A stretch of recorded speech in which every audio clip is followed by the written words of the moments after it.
1122120113 dari Prodi Ilmu Komunikasi. Di sini saya akan menjawab tugas dari komunikasi organisasi. Soal yang pertama, analisis gaya kepemimpinan Bapak A dan faktor-faktor penyebab ketidaktermotivasian karyawan. Yang pertama, gaya kepemimpinan Bapak A. Setelah saya baca, menurut saya Bapak A tergolong sebagai pemimpin yang otoriter. Pemimpin otoriter cenderung mengambil keputusan secara mandiri tanpa melibatkan banyak input dari bawahannya. Mereka cenderung memegang kendali penuh atas organisasi dan jarang memberikan kebebasan dan otonomi kepada karyawan dalam mengeluarkan ide-ide baru. Untuk faktor-faktor penyebab ketidaktermotivasian karyawan dari gaya kepemimpinan Bapak A, ada beberapa faktor yang mungkin menyebabkan karyawan merasa tidak termotivasi mungkin. Yang pertama, kurangnya penghargaan dan umpan balik positif. Bapak A jarang memberikan umpan balik positif atau penghargaan atas kerja keras dan pencapaian karyawan. Hal ini dapat mengurangi rasa dihargai dan termotivasi dari para karyawan, bisa jadi ya guys. Yang kedua, mungkin kurangnya partisipasi dan keterlibatan karyawan. Gaya kepemimpinan otoriter Bapak A mungkin menyebabkan kurangnya partisipasi karyawan dalam proses pengambilan keputusan. Hal ini dapat membuat karyawan merasa tidak dihargai dan kurang memiliki rasa terhadap visi perusahaan. Soal yang kedua, desain program pelatihan kepemimpinan baru.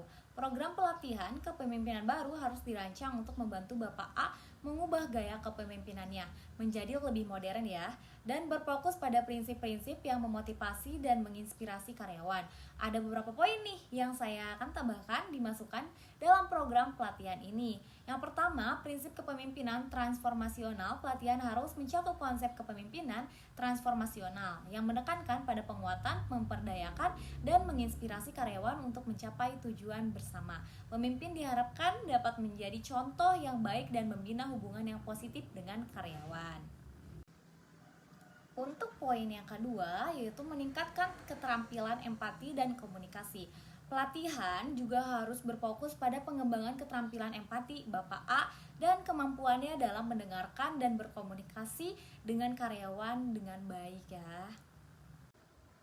Untuk soal yang ketiga, proses implementasi program pelatihan. Proses implementasi program pelatihan harus melibatkan kolaborasi ya antara tim HR dan manajemen senior perusahaan XYZ. Langkah-langkah yang dapat diambil bisa dari penilaian kebutuhan.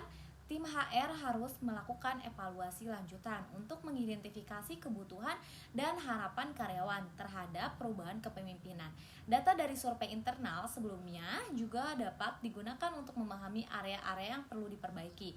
Oke, yang kedua, sesuaikan program. Maksudnya, program pelatihan harus disesuaikan dengan kebutuhan khusus perusahaan XYZ dan kepribadian Bapak A. Hal ini dapat dilakukan melalui konsultasi dengan Bapak A dan penggunaan metode-metode pelatihan yang efektif.